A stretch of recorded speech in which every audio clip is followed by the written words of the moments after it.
People, Deluded, I'm back again. Come on, Ian, man. Come on.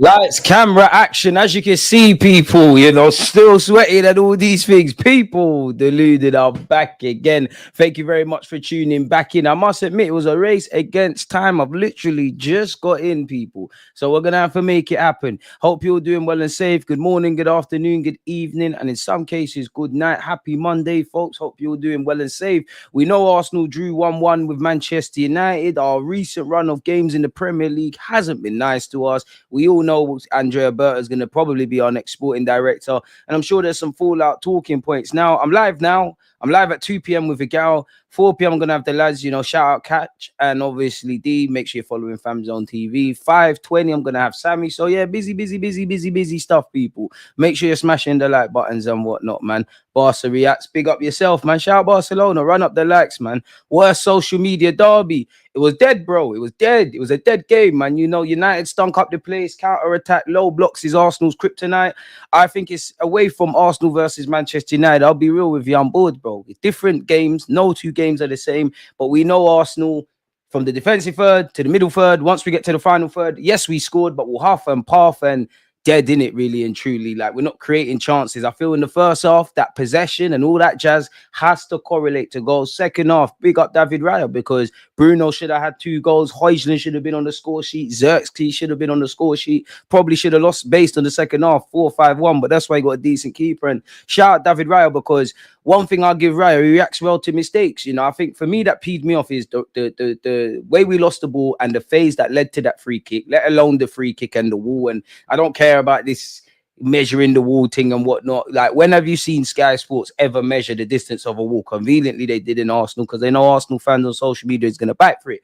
Decent free kick from Bruno. Probably not. The one against Everton was better. Raya could have done better, but rather than curl up in the ball, he stood up to be counted. Raya, Timber, Saliba, Gabriel, Declan Rice, for me, the ones, man. I think it was a better performance from Odegaard, but hiding. Didn't quite. Watching the game again, don't think Partey should have come off. Don't think Wanyeri, maybe a bit of fatigue. I think when Partey came off, it was a lot more open in midfield.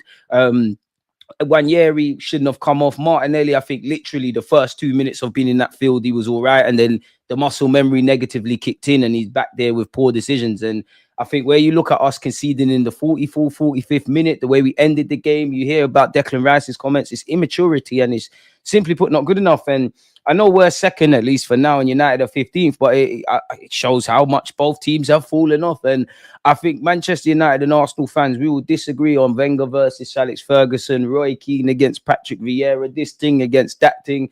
This game used to sum up titles. This should be a game where if Arsenal win, Man United win, draw, it has ramifications. Both teams have fallen off. But I think one thing that both fan bases would agree on, both teams need a striker, bro. Like, we'll be here all day talking about Omri, Bergkamp, Aubameyang, this one, that one, all the ones at United, yada, yada, yada. Look at what's going on now.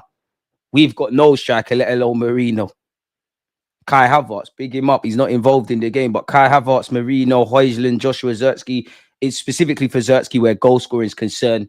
It's not good enough for anyone in it, really and truly. And as I said, it's the same old. Like, we struggle to break down low blocks. Simple as that. Anyone that deploys a half decent low block, we're in trouble. Big up Heathen. I think he should have had a handball watching the game again, but I think he had a good little cameo in his minutes.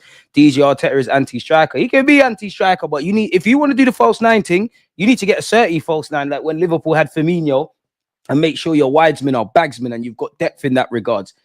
This is dead, bro. But I'm talking about the same things now, waffling about the same things. It's dead, it's boring, and it's just, yeah, it is what it is. 3 times runner-up in the league, not good enough. Arteta can't cope with the job. Imagine losing to 15th place United, that's sackable. Technically, he didn't lose, but I hear that. Arsenal can't buy a win since you've been going on talks. But trust, bro, trust. You saw me put that on Instagram. You don't try to claim works, man. This mug DG left us stranded all weekend, folks. No watch-alongs. Let's boycott this channel. Big up for another TalkSport appearance. Marcel, big up yourself, man. I got the call up, man. Probably do a watch-along tomorrow, along with other content. Wednesday, Arsenal versus PSV. There'll be no watch-along. We go again on Sunday against Chelsea, and then it's international break, man. Must admit, didn't think you lot would miss me that much, man. Why is everyone onto AFTV? You'd have to ask the people onto AFTV or AFTV themselves. I'm not connected. I don't know. Shout out everyone. I don't know. pardon me, shout Saeed and free Congo, free Palestine, free any person or people or anyone that is an oppressed and marginalized group in this world, really and truly. I mean, did pee me off seeing Julian do that, if I'm honest with you, especially because, like, again, I think there's nothing wrong with saying free Palestine. If saying free Palestine, free Congo, free this one, free that one, if it genuinely irks you, issues there. But fair enough if it's on your channel, which last time I checked, I don't know if Julian owns AFTV or is involved, but it's not yours. And the main thing is Saeed's channel. He's going, oh, Robbie, you shouldn't really be. What did he say? He's like, oh, Robbie, are you sure you want to talk about that? And big up Saeed. Saeed's right, man. Move, blood. What are you getting involved for, bro? You getting involved for? Like, idiot thing, man. But unfortunately, we all know why things are techie and all of these kind of things, man. But I don't think anyone should be on to AFTV. Should be on to Julian. He's acts like an actual muppet, bro. I told you, my man's a weirdo, bro. Absolute weirdo. Like, his footballing opinions, the way he just, I don't understand. Like, and again, the main thing for me is Saeed's channel, bro. Like, who are you to be policing things? But that's my 2 pence in it. We waste, man. Like, there's nothing else you could say. Sour. It left me with a sour taste. So waste, man, thing. And like, I'm a bit of a freedom fighter, in it. Like, I just believe in saying things really and truly. Free everybody that is oppressed or any marginalized group. It's as simple as that. But we all know it's coin first, innit? Morality and coins is techie. It's not like, you know, how can I badge rattle you? If someone was out there saying, you know, going an X route with it, I'd get it. But weirdo, man. And I'm seeing on social media people are digging into his life. And I mean, I've always thought the brother's a bit weird. I've said that before, but I don't know him as a person. You know, I think your footballing opinions are booky. I think you're a bit of a paid actor, because there's some of the things that you come out with, whether it's getting to stay humble and all of that. No, I know Arsenal fans on social media are a bit special in that regards, but like, come on, bro. So you got that. I just think he's a paid actor, and then people going into his life, seeing my man's into the porn industry and stuff, and he looks like someone that does them thing there. Like, if I'm honest with you, but less of that, man. Like, big up Saeed, free Palestine, fuck Julian, innit? Simple as that, man. Waste, man. But it is what it is, man. That Julian guy went after Saeed for wearing the Palestine flag. Not gonna lie, what a dickhead. He's a dickhead, bro. He's a dickhead, and it's the way he's trying to reduce it as well. Like it's some. Like the way I don't even know how to articulate it, but the way, again, in that video, the way he's trying to go about it, or the way he's thinking, it's like my man is leading some far, like Saeed is leading some far right hate group or something like that. A man just got a badge, bro. And it's his own channel. Like, and why are you so pressed? Like, Robbie clearly knows Saeed. They got a good rapport. You've seen Robbie on Saeed's channel. Saeed been on AFTV and doing all that kind of work. They've clearly got a rapport. So he clearly feels somewhat comfortable there. Why are you feeling like you can police a next man in Robbie? Why are you feeling like you can police a next man in Saeed and what they're doing? It's nothing to do with you.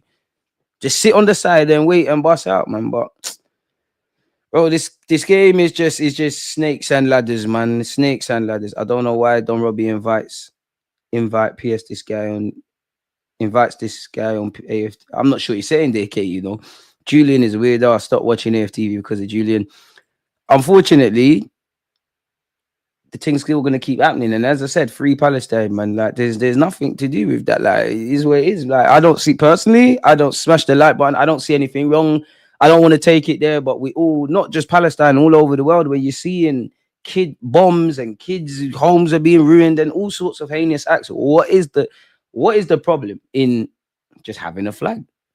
And I got a lot of time for Saeed, because I don't know what it was, but I think in Wembley there was a demonstration around Free Palestine. You could see Saeed was there, but less of that, man. He's an idiot. Not Saeed, obviously, Julian. When a manager can't change his tactics whilst all is going bad, I don't see how we can win anything with him. I personally, big up yourself, V. I think some fans are going to be in for a very rude awakening where Arsenal's concerned, if they just assume we get a winger and a striker and our fortunes change. Of course, those fine margins, those 2 to 3 clear-cut chances, you could argue a more clinical bagsman would score and take advantage of them and keep it moving in that regard, which I think is true. But it's not sustainable. It's not. We're not creating that many chances. I think we should have put United to the sword in the first half. But again, it's the same old, same old. Once we get to that final third, it's huffing and puffing. In the second half, cool, you can say Onana made a save by Odegaard, but at no point, Onana is shaky. United fans are tired of him. He's even probably tired of himself. At no point was Onana put under any real sustained pressure. Corners are being taken. He's shaky. He's got butterfingers. He's being allowed to collect it untroubled. Same old, same old. Oh, I mean, I don't know why Robbie invites Julian on ATV. He's a dickhead. Some of the ish that he says, for example, man blamed the Queen's death for Arsenal bottom in the league. What a prick. Where's the correlation between the Queen dying and Arsenal? But again, that's for Robbie to answer, but there's got to be a reason. There's got to be a reason why these men are involved. Robbie should give more sensible fans a platform, but I can't see why he gives characters like Julian one saying more. Boy, you have to ask them, bro. You have to ask them. Losing to United for me is worse than Spurs. The amount of United fans in London, it feels like a loss, but you got to remember we didn't lose. DG, I'm so tired with our inconsistency. I've checked out, bro. It's the same old again. If I have to keep talking about low blocks and deep blocks, and I feel like every game is a carbon copy, bar the occasional battering West Ham, battering Sporting, battering City this year, obviously thumping up PSV. Bar that, it's the same old thing. So it's like at some point you got to stop waffling about it, essentially. So there ain't too much. I'd say the funniest thing about the last 2 weeks for me is the ticketing prices for Arsenal have increased, and they laid claim to a part of the reason why there was an increase was regarding the fact that we're winning major trophies. Yes, major trophies. Fair play, innit? Really. Big them up for that, really. But yeah, man, let me share my screen. Keep your thoughts coming. Don't forget to smash the like button. Mikel Arteta on this day in 2021 said, in the future, when everything is back to normality and we are able to work with some stability, I think this project is going to go bang. I don't disagree, because from 2021 to where we are now, it probably has gone bang. But now it's gone bang in the negative sense that it's all clustered now. Like, Arteta, I think you're a good coach, but are you a good manager? Because some of the same mistakes were going over. You need to really go back through what you're doing tactically. And it does feel like you've set up shop for us to achieve stuff, but whether you're the guy to do it or not, I think every option should be on the table, really. I think some people are committed to Arteta succeeding more than Arsenal succeeding. Like language around, I can't wait till Arteta wins a trophy to shut people up. What about Arsenal winning a trophy to shut people up? Anywho, people, there's reflective mode settings. Again, Liverpool, boy, they probably got their trophies, man. I think for Liverpool, this will be the deadest title, this trophy celebration ever, man, because they've probably done their celebrating. Like, if I'm honest with you, we've got a game in hand. Not that it means anything. Liverpool are first with 70 points. Arsenal have 55 points. Stagnation, regression, whatever way you want to look at it, I think it's one of the two, if not both. And if you think it's stagnation, what's the next step after stagnating? Yes, in an ideal world, you can go up the gears. But typically, unfortunately, if you stagnate, it's a matter of time before you regress. I think we've regressed, personally. Yes, there's been injuries and all that kind of stuff, but I think that just merely highlights where we find ourselves. Mikel Arteta, oh, how I love the phases talk.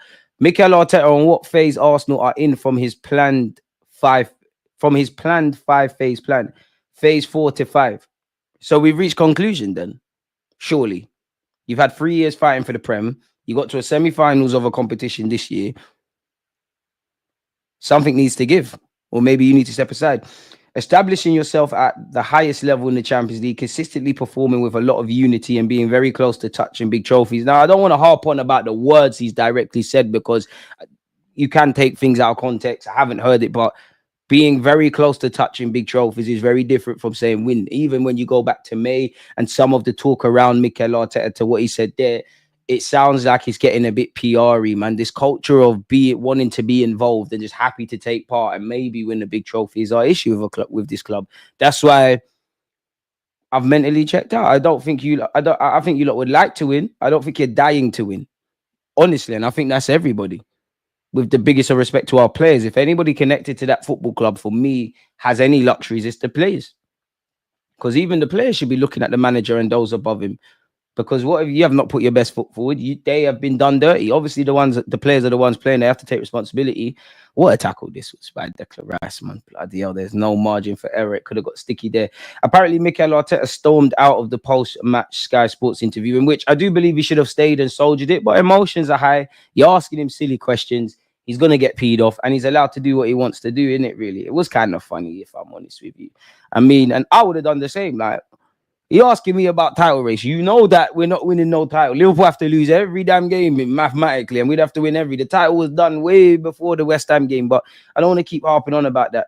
Apparently, Arteta said, I don't want to say that, but today the frustration is we didn't win a game, and you are obliged to win every single match if you want a chance to do that, which is true. He then said, the cameraman asked him, I have to ask you about the title race because it's 15 points now. Is it too much? No, he responded, no, thank you, before storming out. Fair enough, man. Getting peed off. End of the day, I don't have sympathy for you, Arteta, you know. I got some sympathies, but I don't, because end of the day, you believe that you can achieve what you want to achieve at this football club. You took the job. You've done quite well in terms of rebuilding. You love the job so much, you signed a new deal. You can, I think, the club above Mikel Arteta has told me everything, because even if let's just say they were suggesting, they said to Arteta, boy, Jesus and Saka is injured. We got a small squad. They're suggesting him 1-2 players. Arteta is saying, no, I don't want these guys. Those above say, no, listen, you ain't got a choice. We're doing this. Or if it's the flip side where Arteta's been begging and they haven't done whatever, we can criticize the Cronkies. But at the end of the day, the Cronkies are not, you can't criticize you can't praise this, how the squad's been built on one hand, which was the talk, and then criticize it. And you can't sit there and say, oh, it's all the Cronkies. Because did they tell, over 100 million was spent on Mikel Moreno and Kai Havertz, you know, and signings do go wrong. I'm not even getting at the players. Did they tell him to go do that? Did they tell him to go do that? Fair enough. Fair enough. If they did, cool, in it. It is what it is. So yeah, we've gone over the Mikel Arteta thing. Declan Rice, I think, is bang on the money. I think in the first half we had some beautiful bits of play. We didn't create nothing. We just didn't have that clinical cutting edge. Second half, we've done things that we've not done all season. We were very naive in the last 10 minutes and could have easily have handed the game to United.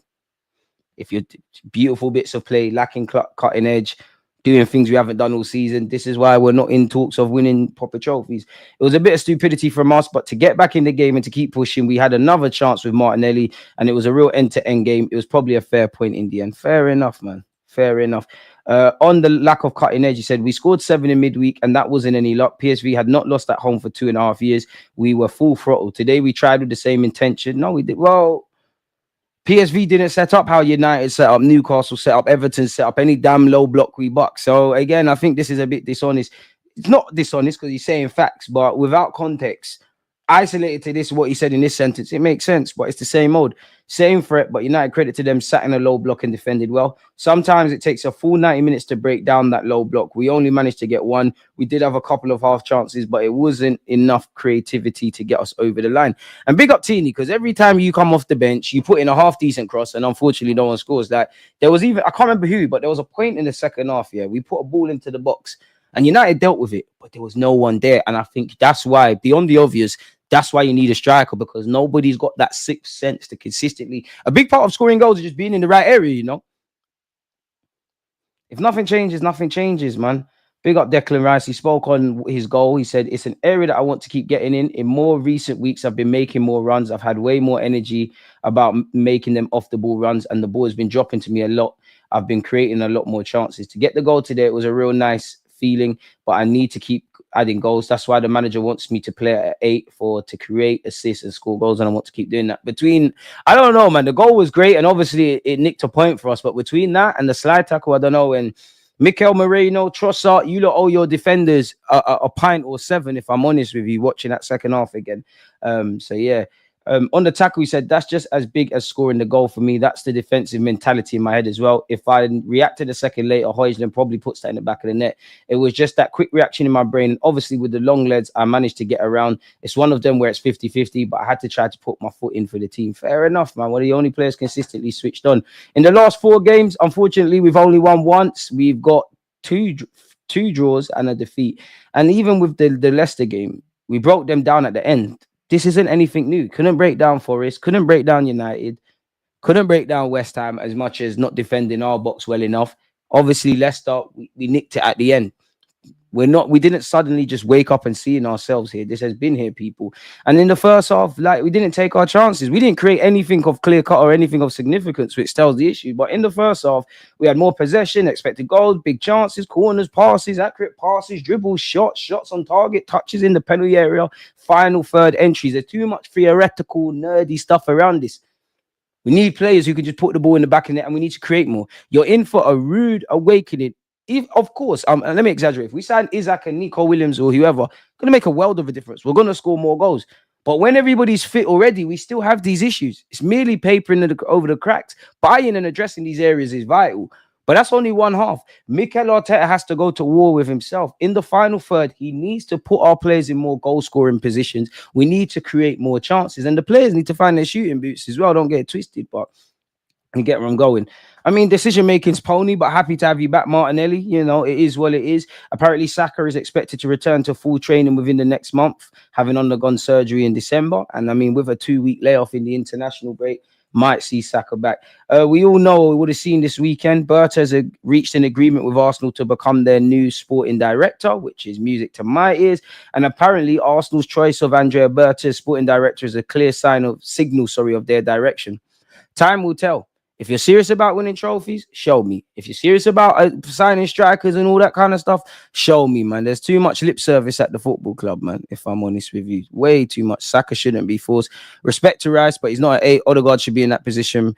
Rice scored in Shyguard. I don't think he's going to put Odegaard as an 8. I was so enraged, EG, when we lost to West Ham at home for the second time. An absolute embarrassment. Arteta is Arsenal's Brendan Rodgers. But they pull every excuse under the nose to protect Arteta's flaws. Is it a disease or something?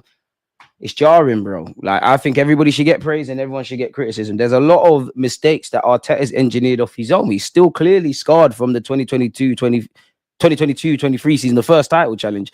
Again, I'm trying to skip past this, Tosh people, but we all know it's been, Edu left in November. With it being March now, we're getting Berta allegedly. Edu ended up ticking a lot of boxes. And these are the things that pee me off as well, if I'm honest. Arteta has given this decision his blessing. I hear that, and I know the manager's got to be consulted, but bro, like, come on, bro. These should be above his remit, if I'm honest.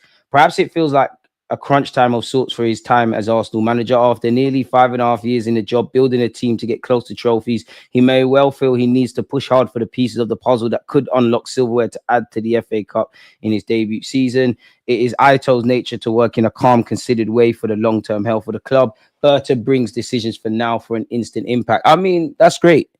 But instant impact for me is dealing with the contracts, flushing out players, bringing in a midfielder, a striker and a winger, looking after the depth. It is what it is, man. We've been here before. We've Michelin type with Raul Sanye, guys with big reputation, and it's not really got anything. I'm not getting at Berta, but I'm just saying lip services. I like the fact that he's experienced. I like what he's done at Atletico Madrid, but all of this means nothing if we don't get next summer spot on. And you don't know me, I'm not them fans. Next season, we're going to do this. Clearly, we just need to go into the market, because come the summer, it would have been a year that we have not addressed areas. We fumbled in January, failed in the summer. Is what it is. I mean, it's saying Berta is a connections guy, a deals guy. His work, particularly at Atletico Madrid, is central to his reputation. I mean, you're a sporting director. You should be a connections guy and a deals guy. He brings a brash confidence, a new outlook, and his own way of doing things. He appears to be more from the Raul Sanye school than the Edu one. It is worth remembering the whole idea of having a transfer strategy overlord is... It's still relatively new in the club's experience. Arsenal have had only 2 established sporting/technical directors. Wenger was scathing about the very idea of such a role while he was the manager. Okay, Sanye was the first, but his tenure was marked by some debatable spending. End of the day, did we not get Saliba when he was here? Is what it is. Edu was next, although some were initially skeptical given his age and lack of experience in the European corridors of transfer power. The Brazilian was a key part of the recalibration of Arsenal, which made them competitive at the top end of English football again. Crucially, now is the question on how Berta connects with other major figures at the club involved in recruitment and contracts. Arsenal will not just suddenly give him the keys to the war chest and tell him to go off and do what his heart desires in terms of signings. The role of the technical director may come with a cultish aura that they are kingmakers in terms of bringing in players, but in reality, they're a group of stakeholders within the club, such as Arsenal, who collectively have a say in the pursuit of talent. That's great. Just make sure you adjust the areas. Don't care how you do it, just do it. All their major transfers involve Arteta as well as senior figures in the hierarchy, including the administrative experience of Richard Garlett, James King, and require the buy-in and sign-off from the owners, with Josh Kroenke involved in all key decisions. Since Edu's sudden departure, Aito's been doing what he's doing, and the club are allegedly well along the path of the summer 2025 planning. He in brackets Berta has been working on various deals, so there is potentially awkward situation of Berta coming in midway through delicate negotiations. How that impacts players, agents, and contractual nuances remains to be seen. Berta has a magnitude of things to get done fast. As well as pushing through important new signings for the summer, there are a raft of vital contract extensions for players who are invaluable to Arsenal. Saka, Gabriel, William Saliba, true, and Martinelli are among those approaching the point when they have 2 years remaining on their current deals. And improved terms for youngsters Wanyeri and Lewis Skelly are imperative. There's also the matter of trying to get better at generating profits by selling at the right time for high fees, something the club have not generally excelled at. It would also be interesting to see how Berta and Arsenal manage the fact that overseeing the women's team and the academy is also part of the job's remit. Ito was made the scapegoat for the dry January. I mean, I don't really care about that. We know we didn't sign anyone in the summer. In January. So it is what it is. We'll get into this in a sec. Keep your comments coming. Don't forget to smash the like button. I didn't even watch the United game. I knew it would be a stink fest after PSV. These owners have never been serious. Should have known the day they signed an inexperienced manager and sporting director in Edu and Arteta. Wenger was the master at spotting youth talent for selling later, but you never win trophies like that. Pick up yourself, AMD. If we don't win against Chelsea too, it's looking spooky with Everton, Newcastle, Liverpool, and Fulham coming up. Berta should know who Arteta should sign, such as a striker, a right winger, a left back, and a right centre mid. I think we more need someone on the left, man, if I'm honest with you. But if they got the ability to deputise for Saka between him and Wanyeri's emergence, I'm all for that. Allegedly, Arsenal have 7 strikers on their shortlist for the summer. Alexander Isak, Ollie Watkins, Liam Delap, Samu of Porto, who was formerly, ironically, of Atletico Madrid, Benjamin Sesko, Lautaro Martinez, and Jonathan David. Which one would you lot want from that list? That's great. And there's probably a bit more. Make sure you get one. Whether it's a young guy, an experienced guy, I don't care if they cost 10 million, 100 million. I don't really care if it's Sesko at this point, Isak at this point, Gyökeres at this point. Just make sure I have a number 9 that I have confidence in. Make sure I've got a left winger. Make sure there's a long-term Declan Rice partner. Make sure we've got depth. Then I know you're somewhat serious. There's too much talking. Out of that list, for me, Isak could be the one. In an ideal world, you know what? If everything was ideal, which we know we're not getting Isak would be the one for me. And I wouldn't be against Sesko. You got your number 1, Isak ready right now, Mazzolini. Long-term eye on Sesko because he's 21, but you more help us in the short and mid-term as a rotation option. You could also extend that to Samu and Liam Delap. All these things, Jonathan David could be available for free. I reckon he goes to Spain. Lautaro Martinez has always been linked with us, signed a new hefty contract at Inter, and he's cool there. He's calm there. I think Sesko, the club, have a long credited interest in him, and it seems like we've laid the groundwork. So I think that's who we get. Samu of Porto does look decent. Liam Delap, I wouldn't be against it because Ipswich are probably going to get relegated. Ollie Watkins is more than welcome if worse comes to worst. Couldn't understand people were so against him in January. But yeah, Liverpool and Arsenal could afford to sign Alexander Isak in the summer without breaching FFP rules, despite Newcastle valuing the striker at 150 million. Allegedly, Arsenal are leading Tottenham in the race to sign Sesko from RB Leipzig. Newcastle have serious interest in Hugo Ekitike. Arsenal scouts are closely monitoring Bologna's talented Argentine forward Santiago Castro as they look to strengthen their attacking options over the coming season. The 20-year-old has impressed in Serie A since joining Bologna from Vélez Sarsfield in January 2024 for approximately 10 million quid. In the current 2024-25 season, Castro has featured in 26 games, scoring 7 goals and providing 4 assists. Apparently, he's drawn comparisons with his compatriot Lautaro Martinez. Arsenal scouting department has been impressed by his consistent form, making him a potential target for the Gunners. I mean, if we're scouting, we should be looking at people or strikers of all different ranges. Arsenal allegedly face competition from Newcastle and Aston Villa, as well as West Ham. Inter Milan are also ironically monitoring him. We've worked with Bologna for signings before, so we kind of know how they work. They want 25 to 30 million euros. And yeah, we have signed Calafiori, Tomiyasu. Was Kivior there? Admittedly, I can't remember. No, he wasn't. He was at Spezia. Or was you at Bologna? I can't remember. Either way, who cares, man?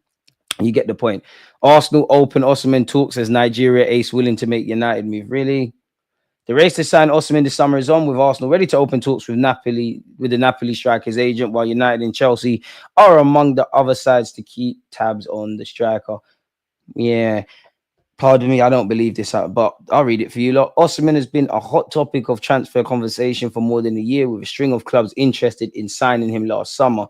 The stumbling block was Napoli's asking price, which was set at around 120 to 130 million euros. PSG reached an agreement with the player, but not with the Serie A side, over a transfer fee, while Chelsea brokered a loan but could not come to terms with the number 9's wages. So that ain't making sense for Arsenal. We're not putting him on his wages, buying all the other things that Arsenal needs. Still got Kai Havertz, still got Jesus on the books for at least a year. as we all know, Saka, Saliba, Gabriel, and probably Gabriel Martinelli, there's new contracts there. Yes, Partey's cutting, Tini's cutting, Nelson will probably cut, Jorginho cuts, Zini probably cuts, Kivio probably cuts. That frees up some wage resources, if that makes sense, in a sense, to do something. But yeah, I can't say I really believe this, if I'm honest with you people. Arsenal will open discussions with the player's agent over the possibility of a move. It is reported despite this, it is football transfers, understanding that RB Leipzig, Benjamin Sesko, Aston Villa's Ollie Watkins, and Newcastle hitman Alexander Isak are all ahead of Osimhen and Mikel Arteta's thinking. In addition to this, Man United, Chelsea, and PSG are set to revisit the case. While another leading striker in Victor Gyökeres has distanced himself from moving to Old Trafford in the summer due to the lack of Champions League football, Osimhen is not thought to see that as a sticking point. After all, he has not played in the competition this season. The biggest obstacle to Osimhen moving to Old Trafford could be the Premier League's PSR rules, which Amorim has already admitted will for the club to sell before they buy. So yeah, Liverpool have thrown their hat allegedly into the ring for Sesko as well, people. So it'd be quite the race. Arsenal will seek to make a bargain raid on Barcelona in the summer as manager Mikel Arteta seeks to add to his squad. We've been linked with Jules Koundé. Bargain. He's costing bread. 60 million. Now, I don't know Arsenal's finances, but you'd imagine we have to invest heavily, at a minimum, conservatively, 50, 60 upwards for a striker. You're looking at anything, depending on the profile, if they're young or whatnot, you're probably looking at around 50 odd million quid for a winger. You're probably looking at 50 odd million quid around this. Some go up, obviously, as a ballpark, lower end figure for a centre mid. These are all priorities. You're going to have to find some pennies to sort out the goalkeeper situation. Even if you were to buy a defender, you're going to buy Koundé for 60 million, whether he's a good player or not. Now, Arsenal have been interested in him. Allegedly, we wanted him the summer that we got Ben White. I don't believe this. I think this is lazy journalism, so we won't waste any time. Once again, Liverpool are in the ring to sign Sesko, who, between Arsenal, Man United, Chelsea, and Liverpool, there's a number 9 vacancy for everyone. It seems like everyone needs strikers. This is said 180 million. I mean, I'm tired of speaking about Isak, if I'm brutally honest. Be nice to sign him, but it's absolute nonsense, really and truly. It's absolute nonsense. What else have we got? Tottenham are ready to make a 40 million euros bid for Antoine Semenyo. I know some Arsenal fans would have liked him. Played quite well against Spurs, ironically. They're ready in a bid. Apparently, he's been linked with Arsenal and United, but it is the Gunners' North London rival Spurs who are ready to get serious about their interest. Apparently, they've got the strongest interested in him, so we'll have to watch that space, if I'm honest. We're still linked with, what's his name again? Vlahovic. Apparently, we could offer 30 million euros in the summer for him. His contract runs out in 2026. I'm getting bored of hearing about Sesko. What's this? Liverpool and Arsenal, who have competed for the Premier League title this season, and now competing for the same players in the market. Who is this? Liverpool face competition to try and sign Bournemouth star Dean Huijsen. Would have him. He's got a release clause. Apparently, clubs are already in offers of 30 to 35 million euros. Would have him. Would have Kirkes as well. Bournemouth played very well against Spurs, but yeah, I have no doubt that we're probably watching him to a degree, but it's not making sense. And we all know where Sesko is concerned, people. Apparently, his release clause could reach 80 million euros. So let's assume it makes 80 million euros. Let's assume we activate and are successful with Nico Williams. That's 50 odd million quid plus his wages. My maths is poor, but that's over 100 million on 2 players. If we just assume that we've got Zubimendi in the bag, that's another 50 million. It's not making sense with the Koundé thing. Don't forget at 2 p.m, people, I'm going to be live with a gal as well. It's a chance for me to shut up and for me to ask him questions. And you lot come in the chat and let me know your thoughts in that regards. Is there anything else Arsenal related before I see your comments? I mean, I don't think any tickets available. No one don't want to go watch PSV at the Emirates. With the greatest of respect to them. You've upset the fans. Big up the 18s, but I don't think Bruno Fernandes would start for Arsenal. He's a good player. We're still linked with this Samu brother. And Gary Neville's shameless, man. What was wrong with Declan Rice celebrating against Man United? But anyways, yeah, once again, we've drawn up 7 targets and we've gone over the names. Again, reports from Spain. Fair enough, he's a Spanish player. We're managed by a Spanish manager. We're about to get an Italian sporting director who spent time in Spain, ironically, at Atletico Madrid, where my man was prior to Porto. whether it's a young emerging star with the talent to be talked about, like Isaac, you know, what Isaac's done from 2022 to now, or it's an Isaac, a Gyökeres, the quote-unquote household names. Again, I'm getting a bit bored of saying the same things. Whether it's Hugo Ekitike, Samu, Sesko, Isaac, Gyökeres, I get a striker and let's criticize them or praise them and talk about their things earlier. Arteta's learning on the job. You should be learning on the job. You know, you've been in the game 5-6 years. I don't think there's enough pressure on you purely to deliver trophies. And I think there's some lessons you should have learned already. And we shouldn't be talking about a potential rebuild or whatnot. And, you know, the domestic trophies, forget the Prem and the champs, the domestic trophies, we haven't made a meal of that. This has been the worst season of the three. Yes, people can sit there and say, oh, the context of injuries. Injuries happen to everyone. I'm saying the same things. Like, I'm really bored. Like, I love my team. I'm going to watch my team week in, week out, but I'm going to say the same things. DG, do you see Arsenal spending more than 150 million on all transfers? I don't know about all transfers, but you'd imagine we spend at least 150, 200 odd million. That just seems to be what we've been doing. Like I said, the striker, a winger, centre mid, probably need a couple of goalies. Don't know. Mikel Arteta might want another defender. So around that, surely.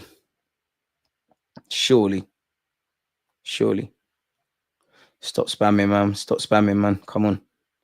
Guys, our last hope is Berta. Hopefully he can give us influence to Kroenke to sack Arteta. I ain't got no hope in no one.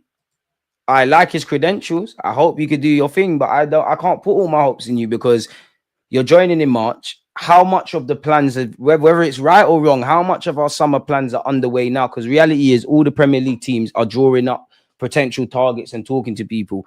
If he says, "Rah, this isn't the right thing, we should do that, or we should do this and not that," how much are they going to go against the script? He's going to need to be given time to adapt, get up to speed with working practices, and he can't change it all alone. He could have the best ideas, the best recruitment, the best talent. If people are not listening to him, then it's all going downhill. One man can't get us to where we need to go.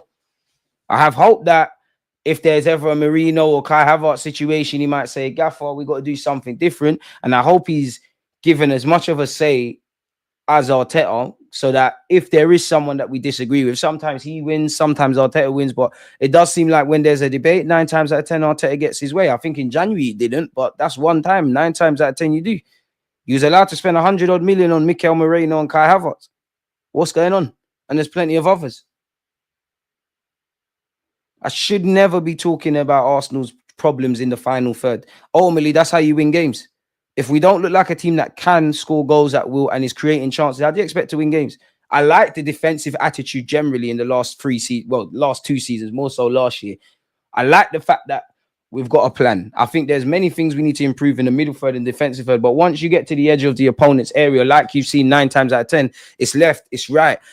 Don't really look like we have a proper plan, really. Or if we have a plan, we're going about it the wrong way. 85 million for an unproven striker in Sesko, but won't get 65 million killer in Gyökeres. I don't think they fancy Gyökeres. Magalhaes is already 27 years old. He's not young anymore, and Magalhaes is the best partner with Saliba. We will never get a duo like that. Arteta is wasting momentum. I definitely don't think it was a 10-year plan to start with. Maybe started as a 5-year plan, but now it's getting too much like Wenger. Arteta is seen as a custodian. We're going to be here long term. And if he was winning things, great. But you have no backlog for all of Wenger's faults. I can understand Wenger, like them giving him certain luxuries if he did, because Wenger's got the CV. People act like Arteta is a damsel in distress. I applaud you for what you've done to get us second, being competitive, even though I'm disappointed about dropping points to Man United, we're still unbeaten since God knows when against the top 6 in the Premier League. So I appreciate everything you've done, rightly or wrongly, not just you, Kroenke, everyone. Whether I like you or not, everything that you lot have done, you've got us to second in it. You've got us in this platform. We've got new age problems now. Now it's about kicking on. And it's stagnation. Now it's about either we're going to go up here or we're going to go down there. And it's already started getting collapsed. If they don't get the summer spot on, it could get ugly very early into the season. People act like Arteta's doing us a favor, bro. He's managing Arsenal Football Club, one of the top 3 biggest clubs in England. You know how much experienced managers would chomp at this? And not only that, you're the manager. You're having a say in the replacement for Edu. Edu employed you. With great power comes great responsibility. Because the way they're making it, whether you think Arteta is the guy or not, if Arteta ever wants to walk tomorrow, you've put too much trust in this guy and made him too much of a fragment of this football club, so that if he fucks off tomorrow, pardon my language, if he left tomorrow for whatever reason, I want to go Spain, I want to take a break, I want to do a sabbatical like Pep, you lot are fucked. Fans, I'm not talking about us, not the players. People at Arsenal, they're fucked. There's too much of this Arteta FC with some of the stuff that's peddled out internally, and some of these fans that do this positive BS. Like, I can't wait till Arteta wins a trophy. What about when Arsenal win a trophy? Nobody comes before this club. Do you know how big this club is? You know how beautiful this club is? He's not doing us a favor. He's a novice manager that's been allowed to work here, you know. Respectfully to Mikel Arteta, I'm not even this year. That's the reality. You're not doing us a favor. I have no doubt that if Arteta left tomorrow, you'd be in high demand, quote unquote. I'm not saying you're the biggest thing since sliced bread, but let's cut the crap. He's clearly a good coach. Clearly seen one of them stars of tomorrow. Clearly, whether he gets jobs or not, whatever club, like, and I'm not saying you will get Real Madrid, Barcelona, United, City, all of these things. I'm just saying if he got sacked and these clubs were looking at new managers, they're drawing up their shortlist, they'll give him a ring. I have no doubt about that. I have no doubt that you're going to achieve good things in the game. I only care about if you do it at Arsenal. I don't care about your potential unless you realize your potential at Arsenal. It does not help me. And at some point, there has to I'm not even here for the in and out debate. But at some point, we need to look at what we're doing and think about it differently. We should not be crying about creating chances. The hardest thing to do on one hand is scoring goals, but that's also, surely it should be one of our simpler things. Whatever I have to say about Trossard, Martinelli, Kai Havertz, Gabriel Jesus, Bukayo Saka, Wanyeri, any of them attackers, brother, creating chances shouldn't be an issue. Look at Bournemouth. They play similar football to us, especially around the pressing. Are their players necessarily better than us? Kluivert's in great football. Are they necessarily better than us? It's the way they're playing, and this team's worse than us. Hudson Odoi, Langard, Chris Wood, with the injuries, a lot of these men walking our team. I'll bite your arm off for these players. But they're necessarily better, or is it a philosophy? Arteta has to take the handbrake off in the final third to some degree. As much as the players have got to get better, he's got to arrest a lot of his failings because it is his tactics. You're in for a rude awakening if you just assume a striker and all the issues are fixed, or a winger and all the issues are fixed. When everyone was fit in that front line, or we had a stronger pool of players to pick from, we were still saying the same things. It's naivety from the manager and those above. Don't have enough bodies, did not add on the quality, very naive in that we thought no one would get injured, referees wouldn't do anything. Any player who, you know, ended last season strongly or did the business for the majority of the season, assuming that it's just going to continue based on the 2 prior years coming into this, it's annoying, man. Arteta will realize his potential at Arsenal, just not this season. Well, then you've got to realize it sooner or later, because at some point something's got to change. I support Arsenal. I don't support Mikel Arteta. Anyone that plays or manages or is involved in this football club, whether I criticize the Cronkies, whether I criticize the directors, the players, I give you that level of support. I want to see you do well, but I'm not riding with Arteta pause to the end. It's not on that thing. And you've done all the hard part now. Now it's about getting over the line. Some of you were saying in the summer, handbrake is off, this, that, and the other. Now it's being remixed. I don't even think next season is that deep. And what I mean by that is, I think the fans will turn. I think it could get ugly. I think there'll be criticisms and it will get worse than it is now. But internally, a lot of these fans will peddle bullshit. A lot of them will find context. A lot of people are just happy to be here and enjoy being in the journey rather than getting to where we need to get to. And the people fail to realize we're shooting ourselves in the foot. You can't do. People don't want to blame. It's all right to blame Arteta for some things, you know. In the same way we'd praise him. It's okay to say your manager needs to do things. You cannot tell me he doesn't need to go back to the drawing board in the final third. You can't praise the squad like everyone a year ago. Everyone was praising the squad. Now there's faults in the squad. It's all everybody but Mikel Arteta's fault. We share the W's, we share the L's. We're told it's all about collaboration. Arteta's been very bullish about this is a big team. We want to win trophies, we want to do whatever. Still waffling about phases and whatnot. It's tiresome. There's so much fragments that need to do better. This club needs to get better at future planning. Only looking to replace Thomas Partey now that it's clear that Thomas Partey needs to be replaced. Go back to the Kai Havertz season. Could have got a little Lavia or a young kind of Partey. Been knowing you need a striker.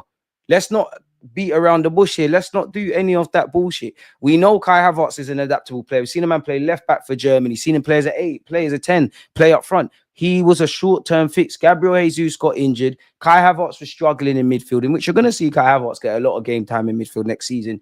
A short-term fix became a long-term solution. And he had great end to the end of last season. We should never have bought Kai Havertz. I don't think he's a difference maker. I think he's a squad player. But the one thing I would say is he's a lot more consistent than some of his attacking comrades. He's pulled his weight a lot more and he scored a lot more goals. With the greatest of respect to Kai Havertz, if I am saying that about Kai Havertz, we're not serious about winning a title, bro. There's a lot Arteta needs to do. I like the defense approach. As soon as we lose the ball, how quickly can we win it back? But at the end of the day, football's about scoring goals. That's how you win games. Conte, Arteta, Pep Guardiola, Sir Alex Ferguson, Arsene Wenger, Jurgen Klopp, Arne Slot, Postecoglou for Spurs. He's not really with it. I'm just naming random managers. They've all probably got similarities. They're all managers. What one manager thinks is the most important, and the next man might think is the most irrelevant. But whatever way they want to set up their team, traditional fullbacks, inverted fullbacks, this, that, and the other, they need to know how they're putting the ball in the back of the net. And I'm not saying it's all on Arteta, but you cannot say he's done all he can. The players, nobody's here. If anyone's got my sympathy, it's the damn players. Because they should be looking at it like we've been sold a dream. Your star man, Bukayo Saka, an experienced man like Jesus has gone down. Declan Rice himself said, I'm sure we're going to sign people. Nothing was done. I think Berta will do something, but he's one man. One man can't be a messiah. Saka can't deliver us to the promised land on his own. Arteta can't do it on his own. Berta can't do it on his own. Everyone needs to sing from the same fucking hymn sheet. And they're not on what I'm on. So I've checked out. They would like to win. They're not dying to win. If you're dying to win major trophies, you don't have the January. You don't have the summer. You don't keep talking about the same things. This has been the worst of the 3 title challenges. There's been nothing good about it. Been shit from the start to the end. Only highlight is the young Wanyeri and whatnot. Even that, two young men are performing a lot better than our players. Arteta, you want to do inverted, you want to do this, you want to move. And again, I'm not against moving it slowly from side to side. But when we need to go up the gears, on top of generally creating more chances, or go up the gears, or sometimes, like you've been doing recently because you've been forced to bring on a little teeny traditional fullback, you need to do it. And I do think there's not enough pressure on Arteta in that regards. I think, and I even think going back to that phases thing that I put on screen, again, I'm not trying to drop Arteta into this. Bearing in mind, 4 years ago, he said it's going to go bang. I'm not trying to do the scapegoating thing, but he sounded a lot more bullish. Now, I need to understand the context about it, but a man saying being very close to touching big trophies, you are very close. Forget the word big, but you're in the latter stages of the champs. You're going to finish second, potentially could finish lower. You flirted with Premier League success last 3 seasons. You didn't get embarrassed in the champs. We're already there then. That's probably why there's been stagnation. And I'd say for you, Arteta, I do think you want to win the Prem and you want to do this and that and the third. I think your heart's in the right place, but you're going about it the wrong way. You're stuck in your own ways. And I think a big part of that is because you know that I'm going to be here. You haven't got that little bit of pressure for you to succeed. Like, bro, why you keep signing left backs? Why are we playing Marino up front? Why are you doing this? I don't think you know your job's on the line. You can't because you've got a new deal. It's too comfortable. It's too kumbayari. And we've done all the hard parts, bro. Like, people can mock Mikel Arteta about the dog called win and the Anfield this and all of that and the pickpockets. Anyone that understands sport, you know how that's how you build a team and the mentality and all the stuff he's been doing. You've done all of that. Got a good base. It's about new level now. And I don't know if you're the guy. All options are on the table. If Arteta gets sacked, I don't think he's got a leg to stand on. I can't say sacking you brings success. I can't say keeping you brings success. But at some point, clearly not this season, at some point, we're going to have to try something different.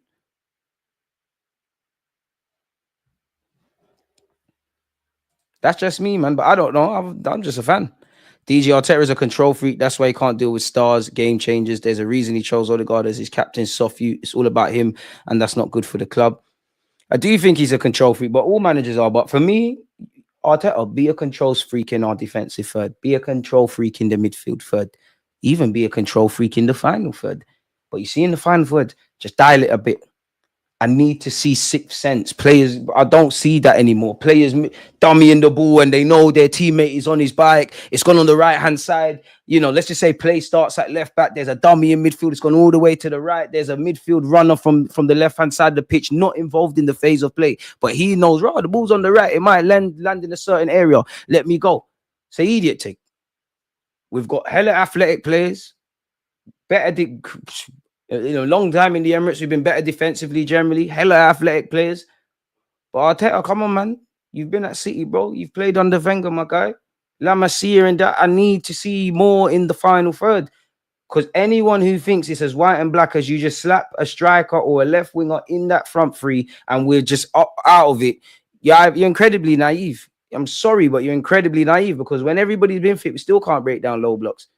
Arteta needs to arrest his own tactics. Need chaos, man. When have you seen us pull apart a defense? When? And specifically low blocks. When?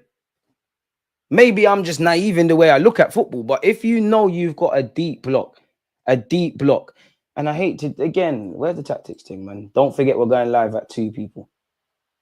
Am I still on? Can you not still see my screen? I hope so, man. I don't even remember what I was doing here. Really don't remember what I was doing here. Let's leave this. Let's in fact start again.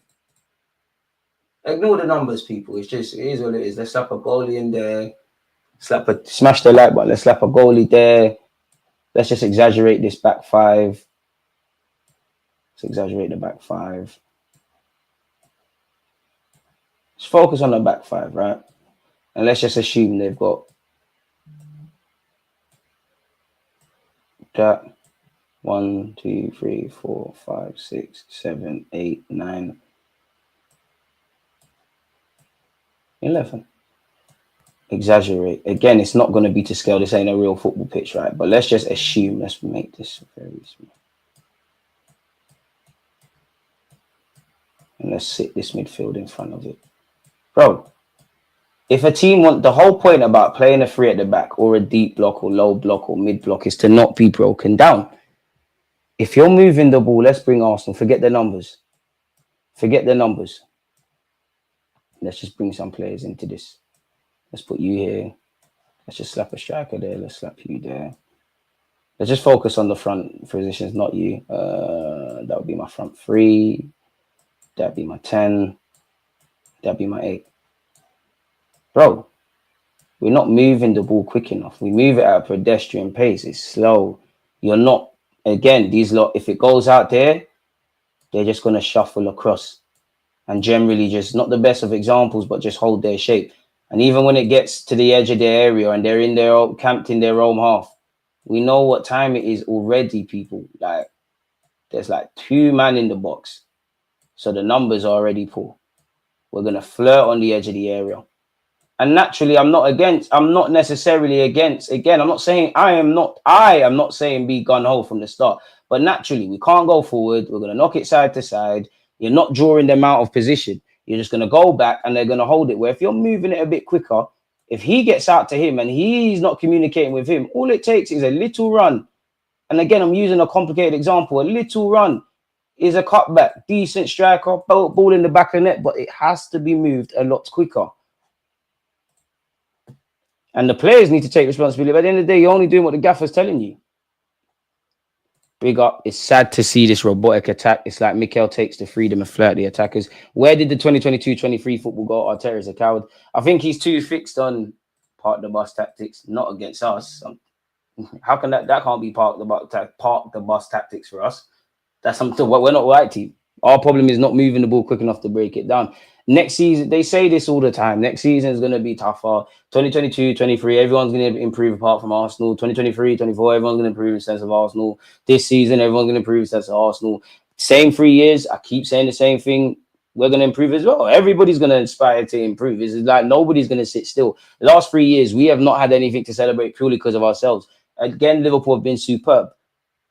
But I can't look at Liverpool. Why are you 13, 14 points off? Why did you miss out by 2 points last season? As good and as gigantic as City is, and there's no shame in losing to City. People just assume it's one game. Many people talk about Villa. But you had Villa, you had 2 against Fulham. For me, West Ham at home last season and plenty of others. We always talk about fine margins and we're not on the right side of it. No, it's hard to beat part of the bus. It is, but again, Arteta's got to find a way. Everything in life is hard. Football is difficult. If we can't, it's either we help ourselves or we keep. It's another year of crying about this, bro. Always scared of conceding. Slow build up is boring. When was the last time we came back from losing positions? To be fair, there must have been a couple of occasions this year. It's sad that the team can't have consistently high quality performances in the PL. Clearly, other teams deep block us because they can get a result. Arteta is too stubborn with his tactics. Arteta will be able to change when he's out of work and can look into perspective and learn. He'll be a good manager, but he's still in his apprenticeship. And that's why I want success now, bro. It's Arsenal FC, not Arteta. Because the worst thing is we keep having years like this, like what he signed a 3-year deal. Let's just assume he saw it all the way through and the seasons still kept being like this. He's going to F off and go elsewhere. Oh, I learned this at Arsenal. I'm going to try this. Respectfully to him, he's a baby in terms of a manager. He's been here for 4, 5.5, 6 years. 6 years, basically, 3 years fighting for a title. There's got to be enough bang for our buck. What pees me off is how they wasted 65 million on Havertz, 75 on Calafiori Marino, spent 90 M's on goalkeepers when he should have stuck with Martinez. That was horrible for Medu and Arteta.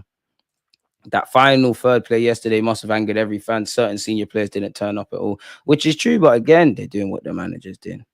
Yeah, true. Signings get on made and we go again. Let's get this cleared, though. Trophies aren't guaranteed, even saying Isaac Rives. Trophies are not guaranteed, but we haven't put our best foot forward. If you can say Arsenal really have made a real goal of aspiring to win trophies this season, you're lying to me. I'm not going to lie. You're lying to yourself. You haven't. You haven't. Trophies are not a guarantee. I don't think I can only speak for myself. It's not a guarantee. But have you put your best foot forward? Have you platformed yourself in the best way? Have you future-proofed or forecasted? Have you learned from hindsight and applied better foresight so that if you do get injuries, because yes, you can cry about injuries, but had you have got certain players, we'd have at least more players to pick from. Injuries merely highlights the incompetence. Trophies are not a guarantee, but you finished 2 points off the season last season, led the lead the season before, have got to a semi-finals against Newcastle in the latter stage of the champs. The Champions League, obviously, is in my thinking. I would love to win it this year, especially with everything. And Champions League is the big one, but there's no excuse for us not winning trophies. And the man himself says it. Whatever people want to say to make excuses, you can't have it with both ways. You're at a massive club. This is what happens. I don't want to hear nothing, man.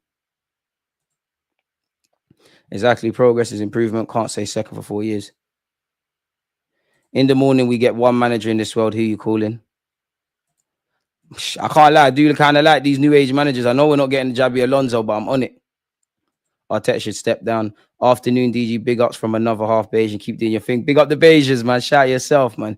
DG thoughts on Daniel Levy's comments with Saeed, man, called Julian Daniel Levy. Free Palestine I've said it earlier, free Palestine. I ain't got nothing to say about Julian, bro. Like, big up Saeed, free Palestine. That's the main thing. Like, I ain't gonna keep going over that. It's defo hard to beat part of the bus tactics, but we've got to do it. That's our kryptonite.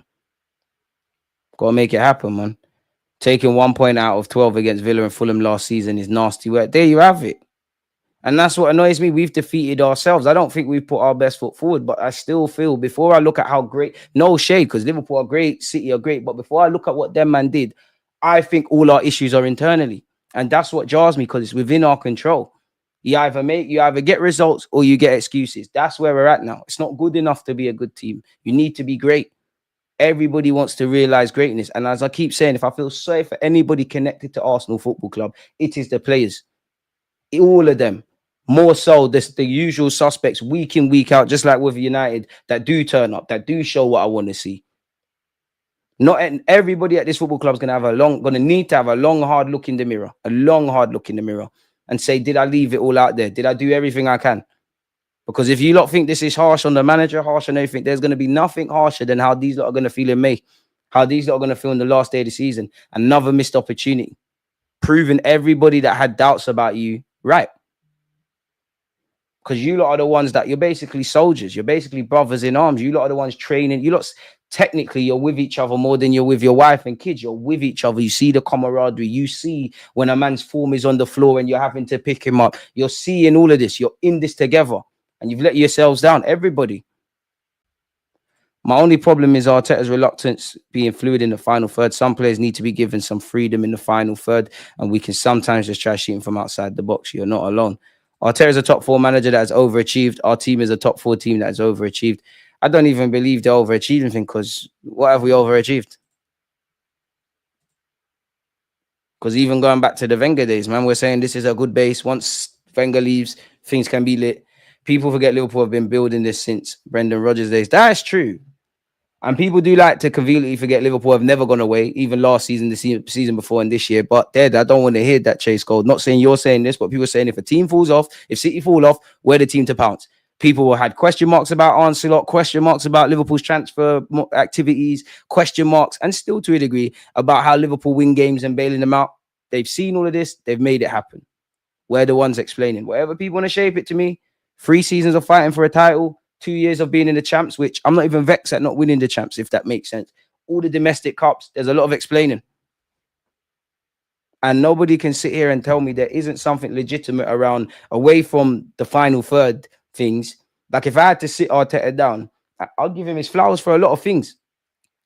But I think your reluctance to change tactics, in this last kind of 3-4 games, you kind of had to, certain personnel and certain tactics, but you don't change quick enough. And there is something around getting over the line, whether that's the Premier League or in cups. There is something about you. Like you put up all your finishes in the league, all the finishes you had in all the cups. There's something around you. There's definitely something around you. I want Arteta to realize his potential at Arsenal because, I want everybody to, but I'm not going to do this forever. Well, I've got no choice, man. The Gal stream, you need to pressure him. Listen, that Gal's my guy. There's no pressure, but that is in 14 minutes, man. Come and join us. Questions, all of these things, let me know, man. We'll obviously talk about Arsenal City. I'll go with the phase thing with him and all of that kind of stuff. So, yeah, man.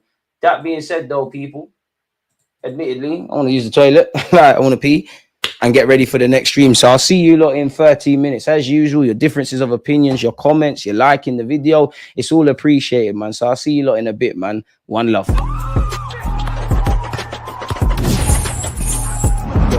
Always just like,